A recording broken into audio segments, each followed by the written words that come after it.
Vale, vamos allá. Empezad a mover el barco, por favor. Unos 6 metros. De acuerdo, recibido. Frente a la costa de Sicilia, un grupo de arqueólogos marinos ha descubierto un misterioso artefacto en el fondo marino. Es muy emocionante poder ver esto aquí más de 2000 años después. Podría revelar pruebas de una violenta batalla naval que cambió por completo la historia de la antigua Roma. Lo hemos levantado. Espero que salga de una pieza. Tesoros perdidos de Roma. Los secretos hundidos de Roma.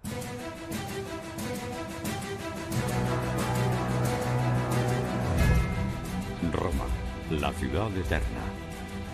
Hace 2000 años era la mayor ciudad del mundo antiguo, situada en el corazón de un poderoso imperio que se extendía más de 7 millones de kilómetros cuadrados.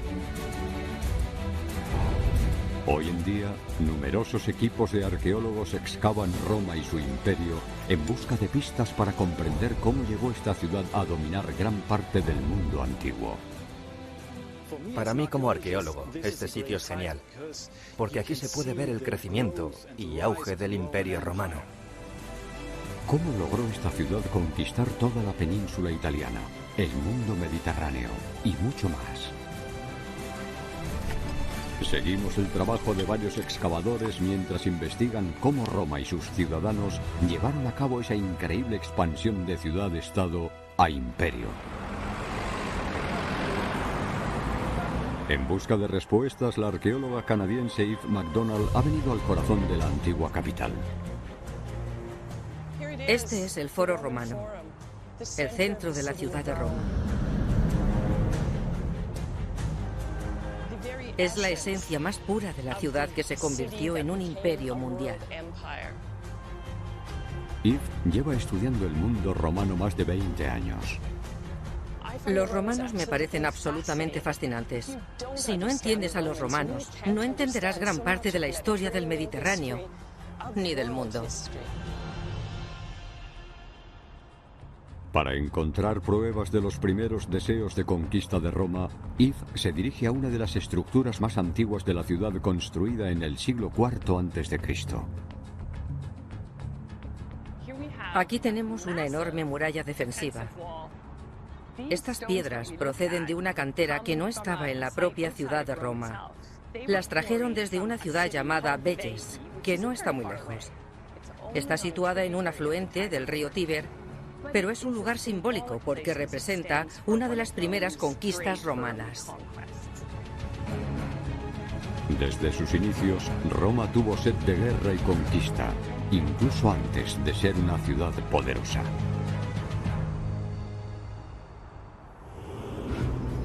En el siglo IV a.C., Roma era una ciudad-estado vulnerable. Contaba con una pista para carreras de carros y el entretenimiento de masas, el Circus Maximus. Templos en los que adorar a sus dioses y para reuniones públicas, y muchas casas hechas de adobe y madera. Se extendía por 7 colinas, abarcando unas 245 hectáreas, y protegida por una enorme muralla de más de 9 metros de alto, construida por los repetidos ataques que había sufrido. ¿Cómo comenzó la ciudad la conquista que le llevó a dominar por completo el mundo mediterráneo? Esta muralla nos cuenta dos aspectos de los romanos. Uno, su agresiva conquista de sus vecinos al tomar la ciudad de Veles. Y dos, su increíble resiliencia ante los desafíos. Era cuestión de todo o nada, conquistar o ser conquistado. En Trapani, Sicilia, a 400 kilómetros al sur de Roma, Creo que sería mejor movernos hacia el este para delinear el lugar de la batalla. el arqueólogo marino Peter Campbell y sus compañeros de la Fundación Náutica RPM se han embarcado en un buque de investigación de última tecnología, el Hércules. Van en busca de restos de una brutal batalla naval que se produjo en el siglo III a.C. La batalla de las Islas Égadas fue una de las batallas navales más importantes del mundo antiguo. Fue un momento que cambió la historia. Atención, se os acerca un barco, por vapor. Recibido. Peter, un especialista en antiguas batallas marinas, espera que esta misión les aporte pruebas sobre cómo dominaron los mares los romanos para lograr una de sus conquistas más importantes. La importancia de esta batalla es que Roma venció a Cartago, que era una superpotencia en aquel momento. Es muy emocionante formar parte de este proyecto, porque han sobrevivido muy pocas pruebas de barcos antiguos.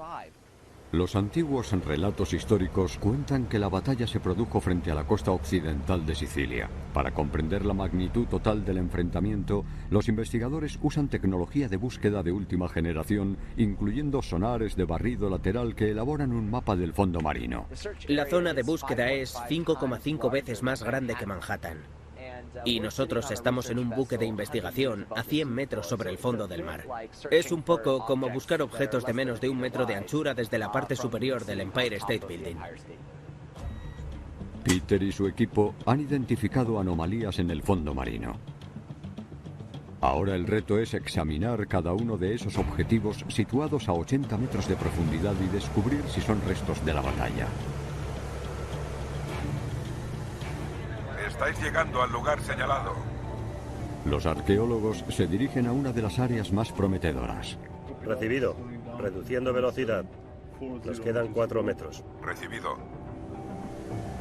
El equipo lanza un moderno vehículo operado a distancia o ROV. El ROV será nuestros ojos en el fondo del mar.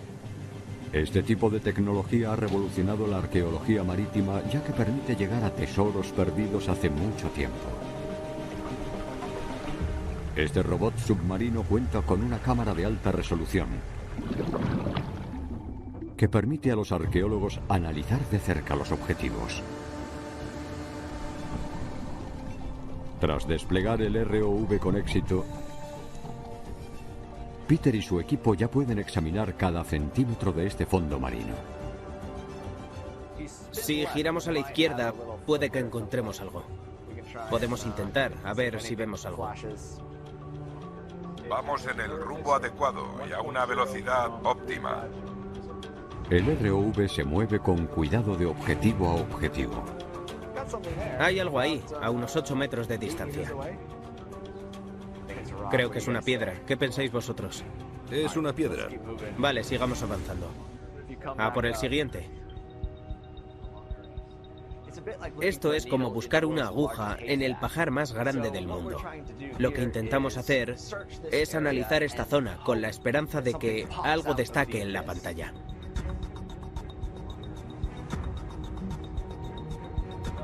Contacto visual. De repente, la imagen en la pantalla emociona a todo el mundo. Para. Gran contacto visual ahí. Johnny, ¿puedes bajar? Voy. Ahí está. ¡Qué belleza! Vengo. En Terracina, a 80 kilómetros al sureste de Roma, un equipo de arqueólogos excava en un intrigante yacimiento en la cima de una montaña. Este era el punto central al que acudían todos los habitantes de Terracina para adorar a sus dioses.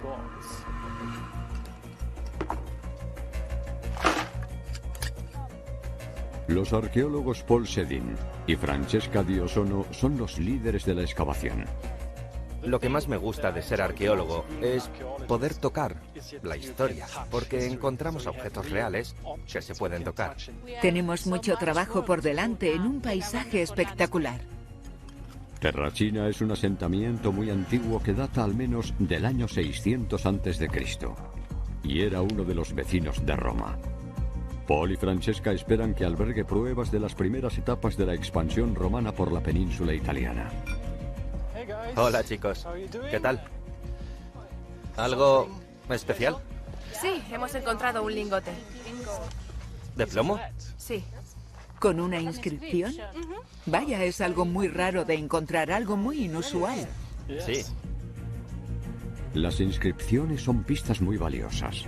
El nombre y el estilo de las letras podrían revelar su antigüedad. Esto es una V y esto una A. Y esto tiene que ser una M. ¿Está completo? Sí, y es romana. Ya hemos encontrado algo con lo que poder trabajar.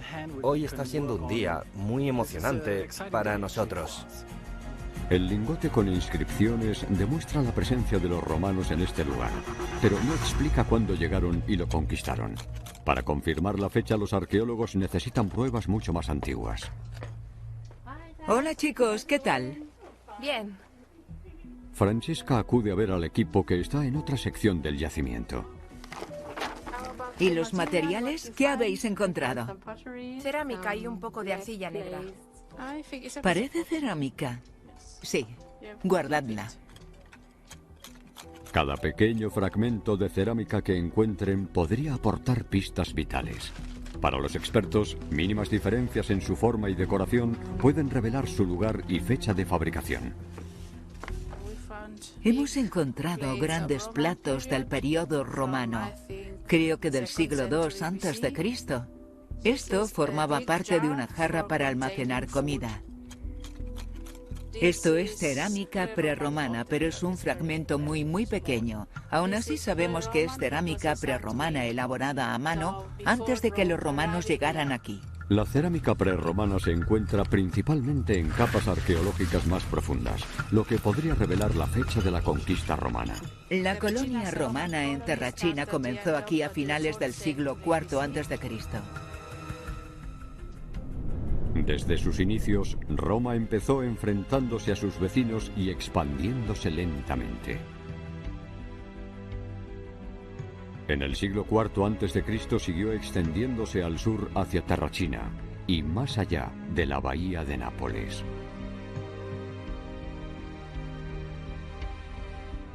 A mediados del siglo III a.C., Roma ya controlaba gran parte de la península italiana.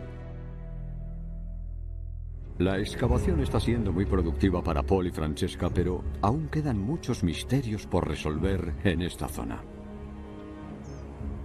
Los templos y la arquitectura se construyeron en etapas diferentes, por lo que también queremos saber cómo se desarrolló toda esta zona y cómo se relacionan todas esas estructuras con el auge de Roma. Frente a la costa de Sicilia. Mirad. Peter y su equipo intentan determinar qué es esa reliquia hundida. Está cubierta de redes de pesca. Johnny, ¿puedes acercarte por detrás? Sí, voy a acercarme y a rodearlo a ver si podemos obtener una buena vista general. El equipo espera que esta prueba pueda identificar una sección del lugar de la batalla en la que Roma luchó por dominar el Mediterráneo. Mirad, es un ariete. Está todo hecho un lío, pero debajo de esa maraña parece un ariete bastante impresionante. Este ariete estaba unido a la parte delantera de un barco. Su misión era embestir y hundir embarcaciones enemigas. Es un descubrimiento increíble. Esto aumenta el campo de batalla, ya que nos indica que abarcó muchísimo territorio, mucho más de lo que esperábamos. Ahora los arqueólogos quieren elevar el ariete y examinarlo más de cerca. Deben determinar si es romano o cartaginés. Los miembros del equipo, Jim y Johnny, deciden cómo hacerlo sin dañar el frágil hallazgo. Vamos a tener que lidiar con la cuerda esa que tiene alrededor y usar algún tipo de aparejo, ¿no te parece? Sí. Para subirlo. Necesitamos submarinistas que nos ayuden. En Túnez, la capital del país del mismo nombre, el arqueólogo Nejib Ben Lazanreg investiga al gran rival de Roma en la batalla de las Hégadas: los cartagineses. Me empezó a interesar la arqueología tras leer acerca de un descubrimiento hallado en Egipto. Ya sabía que Túnez está llena de sitios antiguos y que siempre que excaves encontrarás algo. Se dirige al paseo marítimo de la ciudad moderna en busca de restos antiguos. Estamos en medio de un puerto militar que era redondo, Justo en el centro encontramos una isla artificial porque los puertos se construían en tierra firme, no tenían embarcaderos. El puerto de Cartago era una obra de arte de la ingeniería antigua. Podía albergar hasta 220 buques de guerra. El poder de Cartago se basaba en su control de las rutas marítimas.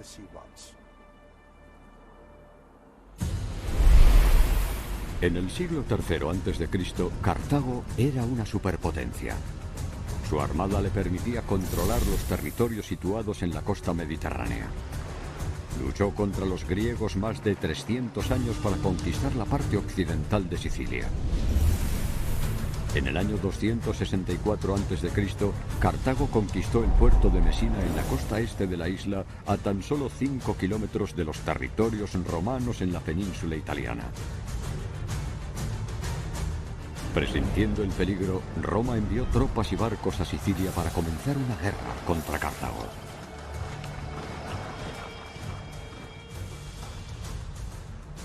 En el siglo III a.C., Cartago era una metrópolis muy importante. Los cartagineses eran expertos navegantes y sus barcos superaban en número a los de los romanos. El enfrentamiento de ambas flotas frente a las islas Égadas supuso una prueba crucial para las aspiraciones marítimas de Roma. A 800 kilómetros al norte de Roma, en Gunzenhausen, Alemania, el historiador Boris Dreyer lidera a un equipo de arqueólogos experimentales. El objetivo de su innovador proyecto es descubrir la tecnología que emplearon los romanos para luchar en el mar. Han construido 2 barcos romanos basándose en los naufragios encontrados en el Danubio y el Rin y quieren poner a prueba su velocidad y eficacia en el agua. Los restos de barcos mejor conservados se encuentran aquí en Alemania, no en el Mediterráneo. Estaban sobre el lecho del río en unas condiciones herméticas, por lo que han sobrevivido 2000 años. Los naufragios solo aportan pruebas parciales. Boris ha tenido que realizar cálculos matemáticos en aspectos muy importantes. Este es el ariete del barco. Aún desconocemos las longitudes reales de los arietes. Solo podemos estimarlas, pero sabemos que tenían que tener ariete. Este barco mide 1/4 parte que los empleados en la batalla de las Égadas. Su ariete está hecho de madera, al contrario que el de los barcos más grandes que eran de bronce o hierro. Boris cree que el ariete reduce las turbulencias a lo largo del casco y mantiene la embarcación nivelada al surcar las olas. Este tipo de diseño hace que el barco sea más estable en el agua porque tiene muy poca profundidad. El siguiente reto de Boris y su equipo es lograr que el barco sea impermeable. Quiere probar con un método antiguo usando cáñamo, una de las primeras plantas del mundo que los antiguos convirtieron en fibras.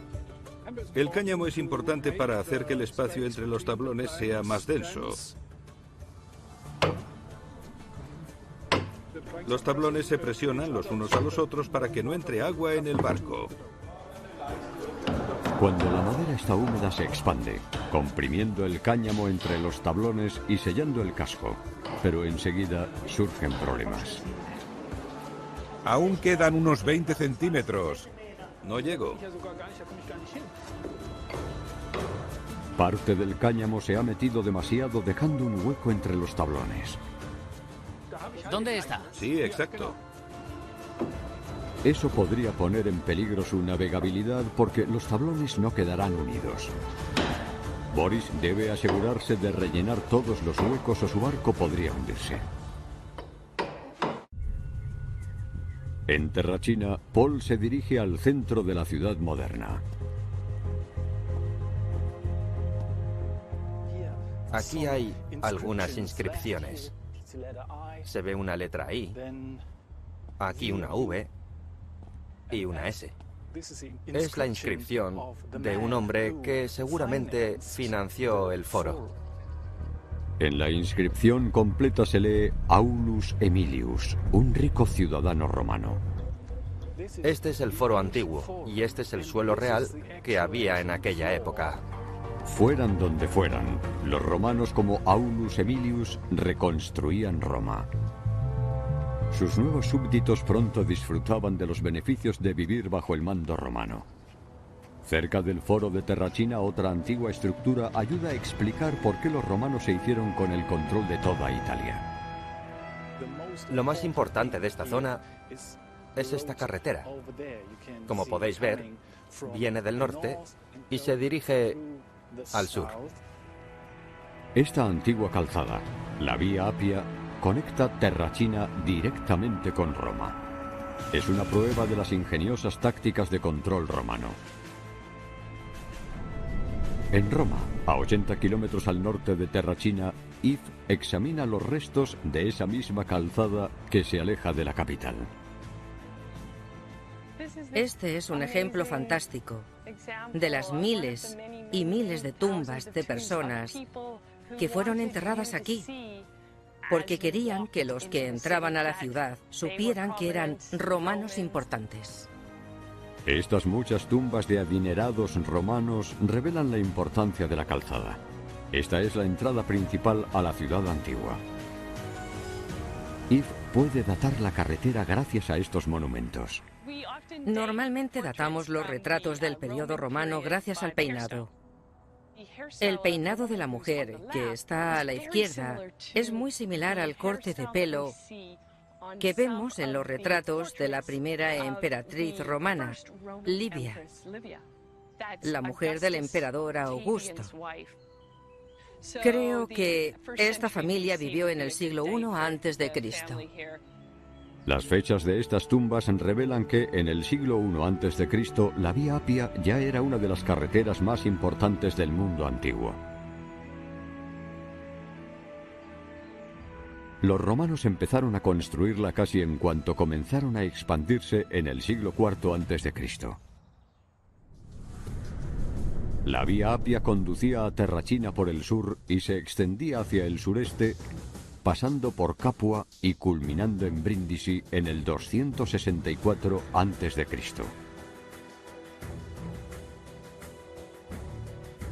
Con una extensión de más de 580 kilómetros, fue la primera gran calzada construida por los romanos y una ruta vital para el transporte de ejércitos y suministros militares.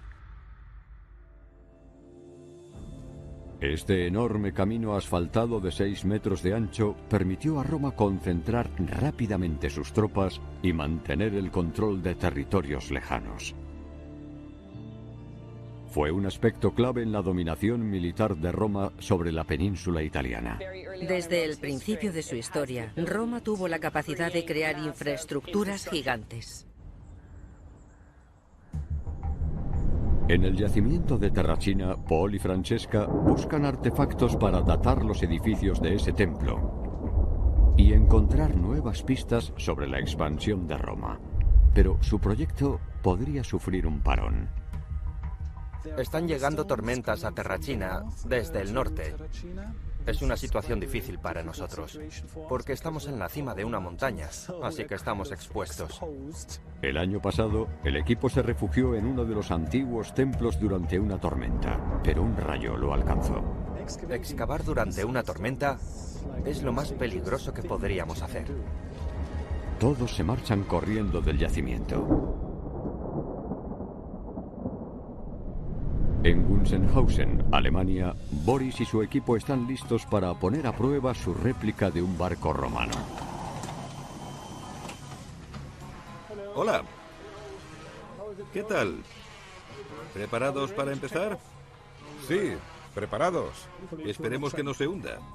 Quieren comprobar su velocidad y eficacia para descubrir si la tecnología y la ingeniería empleadas en la construcción de barcos fueron el secreto de la expansión de Roma por el Mediterráneo.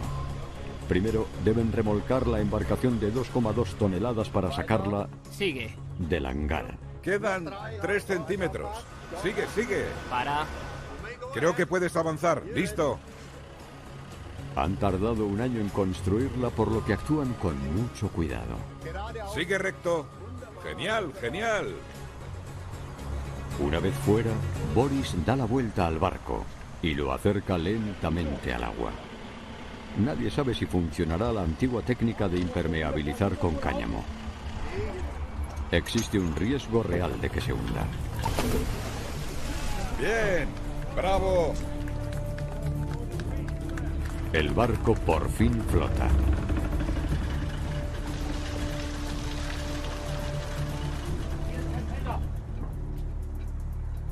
Pero le está empezando a entrar agua.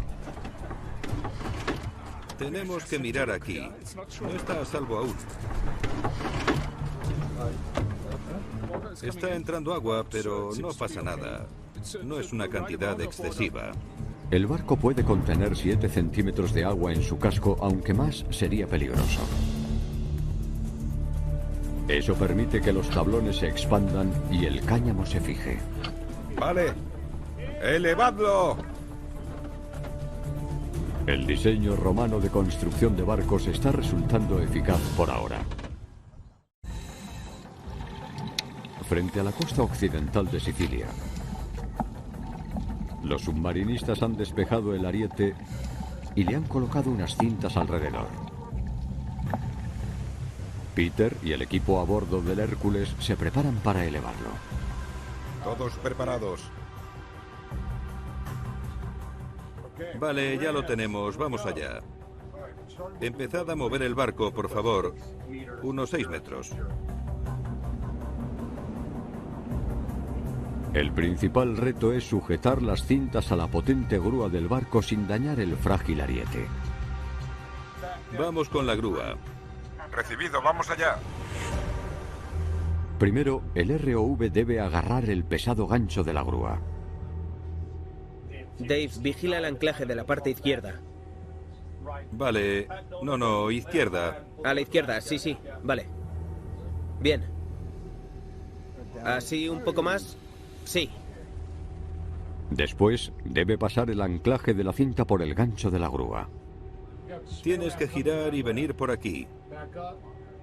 Atrás, atrás, atrás. Espera. Los movimientos del ROV levantan la arena reduciendo la visibilidad del agua, por lo que avanzan despacio. Sigue recto, lo tienes a tu alcance.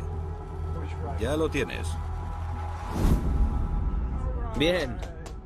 Al final, logran conectarlo. ¿Ya está? Ya está. Vamos a subirlo. El ariete lleva 2300 años bajo el agua. Existe el riesgo de que se parta al elevarlo. Todos en la sala de control contienen la respiración. Espero que salga de una pieza. Ya, subidlo 3 metros. Subiendo.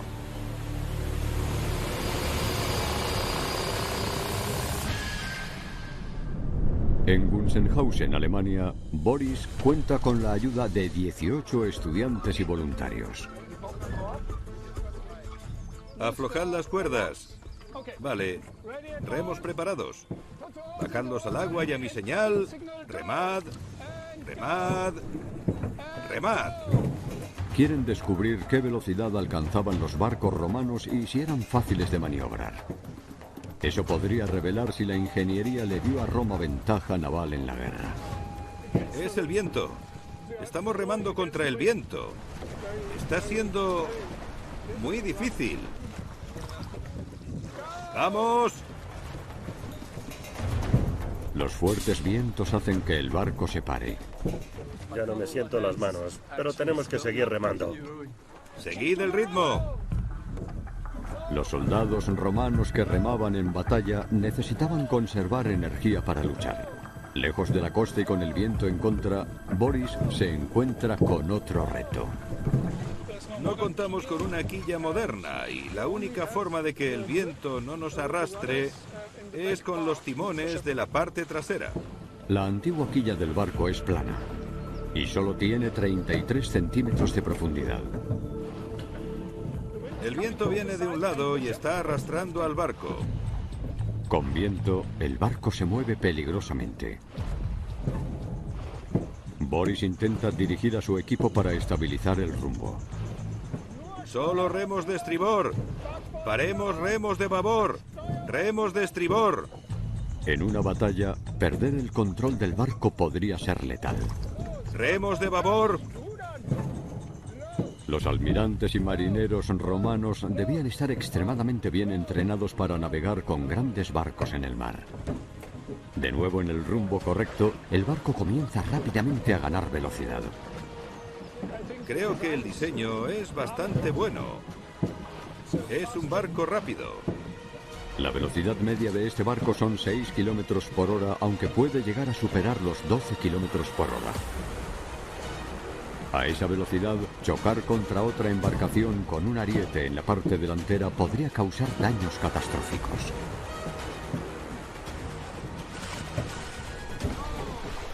¡Dejad de remar!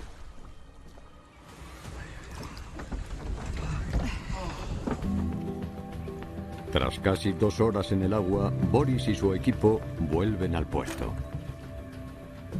Antes de empezar, pensaba que iba a ser más complicado. Navegar con el viento en contra es agotador, pero cuando comienzas a acumular velocidad, es bastante más sencillo. Podríamos haber estado horas. Es muy fácil maniobrar este barco. Seguro que los soldados romanos eran capaces de controlarlo y colocarlo en la mejor posición dependiendo del viento. Creo que el resultado ha sido todo un éxito. Con una flota de cientos de enormes barcos bien construidos, los hábiles marineros romanos suponían toda una amenaza para sus enemigos los cartagineses.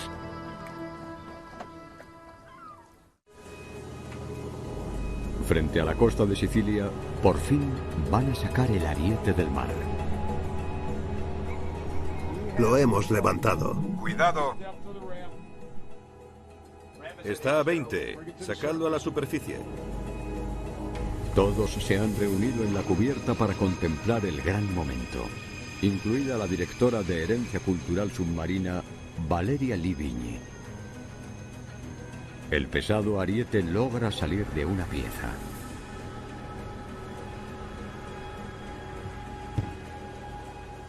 Peter, mira. Está dañado. Ya. Tiene una grieta aquí. Y aquí. Sí. Vale. En todas las caras. Está hecho de bronce fundido, pero aún muestra las marcas del violento impacto que hundió el barco al que estaba unido durante la batalla de las Égadas. El siguiente reto para Peter y Valeria es descubrir si era de un barco romano o cartaginés. No hay inscripciones. ¿Ninguna? Puede que sea cartaginés. ¿Un barco cartaginés? Eso creo. Los romanos solían decorar e incluir inscripciones en sus arietes. La falta de inscripción sugiere que es cartaginés. Además, el tamaño del propio ariete da una pista de las dimensiones del barco. Por dentro es de madera. Sí. Tiene 3 maderas diferentes y debía contar con una quilla grande. Tenemos que sacar algunas muestras. ¿Podemos hacerlo? Sí. Genial. Son fragmentos de madera bastante grandes.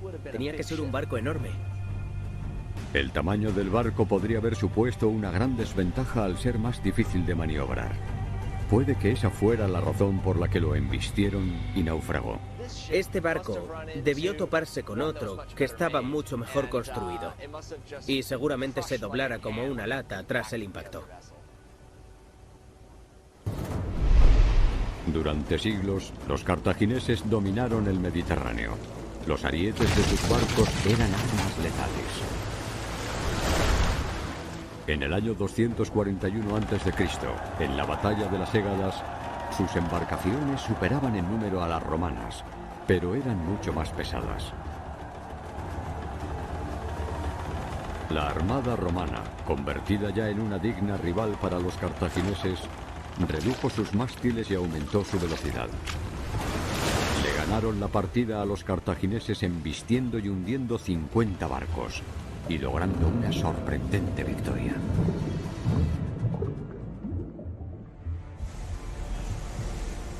Esa inesperada victoria naval cambió el equilibrio de poder en el Mediterráneo y abrió las puertas a las conquistas de Roma en ultramar.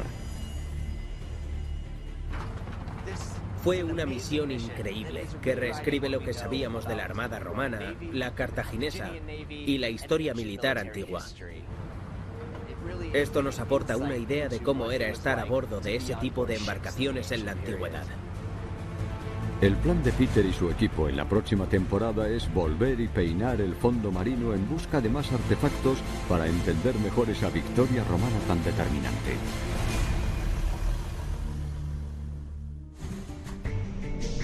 En Túnez, Nejib investiga cómo afectó esa derrota naval a Cartago. Para ello se dirige a una zona muy especial en el sur de la ciudad. Hemos encontrado varias capas de enterramientos. Las más antiguas datan del año 750 a.C. Esto es un tofet, un lugar sagrado de entierro para niños. Este cementerio especial se creó al mismo tiempo que la ciudad de Cartago, alrededor del siglo VIII a.C.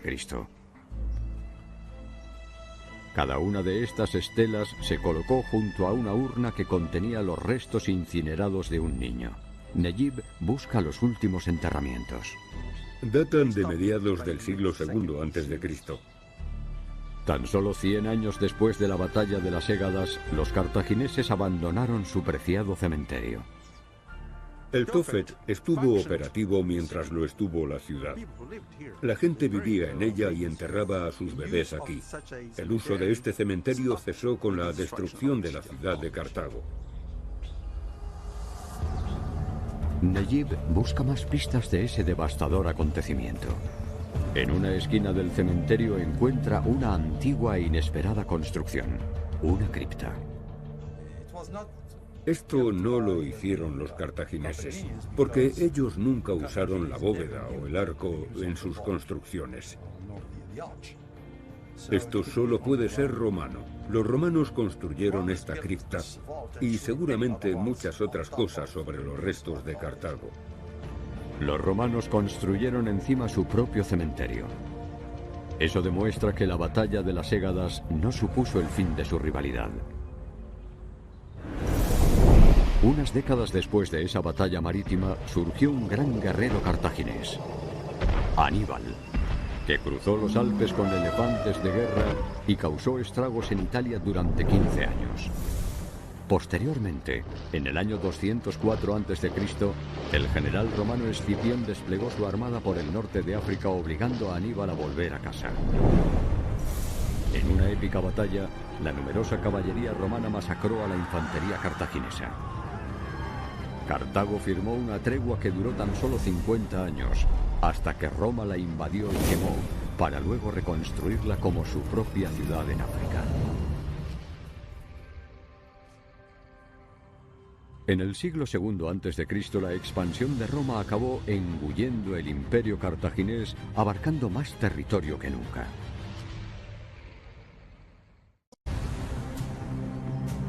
En Terrachina, la tormenta ha acabado.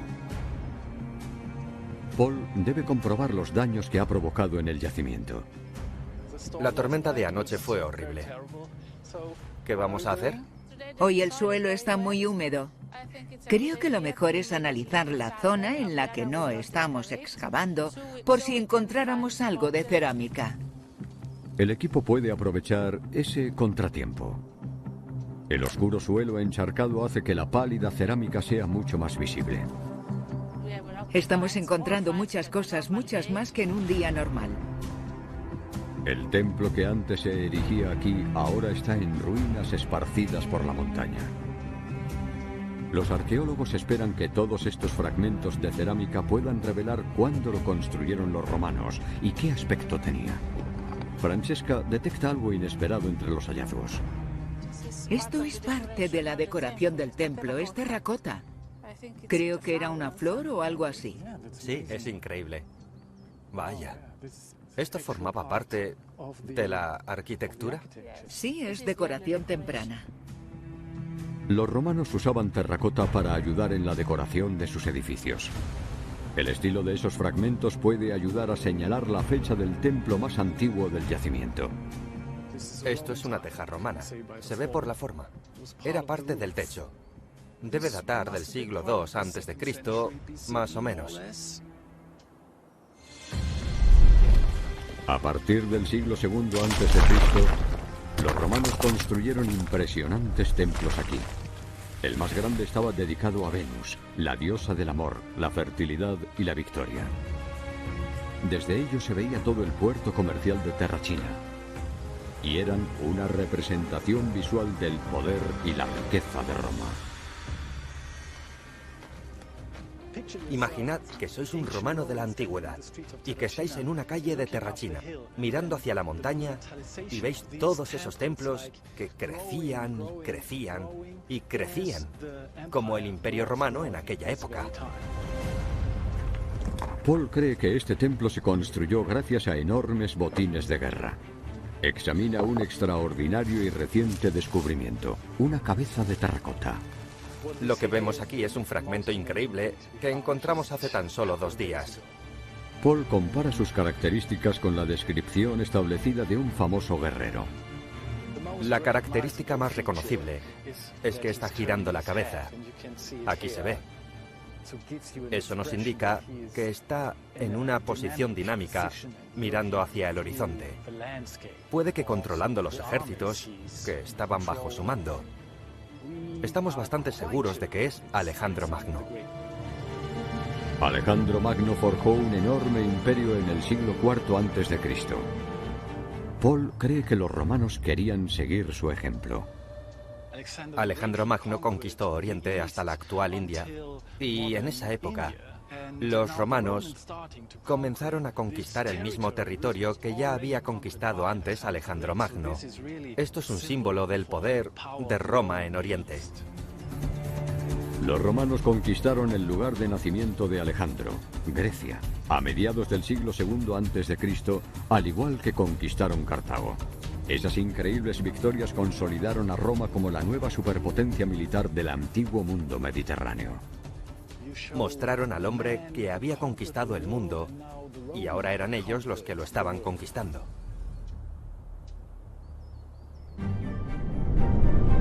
En Roma, Yves examina los antiguos edificios del interior del foro. En la distancia vemos el Coliseo, construido por lo ganado en las conquistas y las guerras. También vemos arcos de triunfo. Cuando los victoriosos generales romanos llegaban a la ciudad, una multitud los aclamaba y desfilaban por el foro, presumiendo de sus conquistas. La inesperada victoria de Roma en la batalla de las Égadas fue un trampolín para muchas otras conquistas representadas en esta famosa capital. Fueron los primeros en mostrar su enorme poder, su fuerza militar a tan gran escala. Esos monumentos están ahí para que los veamos e intentemos entenderlos. Las investigaciones de estos equipos han aportado nuevas pruebas de la primera etapa de expansión de Roma hacia sus vecinos más cercanos. Después construyeron imponentes estructuras como templos y calzadas para controlar su territorio en expansión y demostrar su poder. Los romanos reunieron una inmensa flota que derrotó a un enemigo formidable, el Imperio Cartaginés, y eso les dio el control del Mediterráneo. Futuras excavaciones añadirán valiosa información sobre cómo una pequeña ciudad adquirió tanto poder como para dominar el mundo antiguo.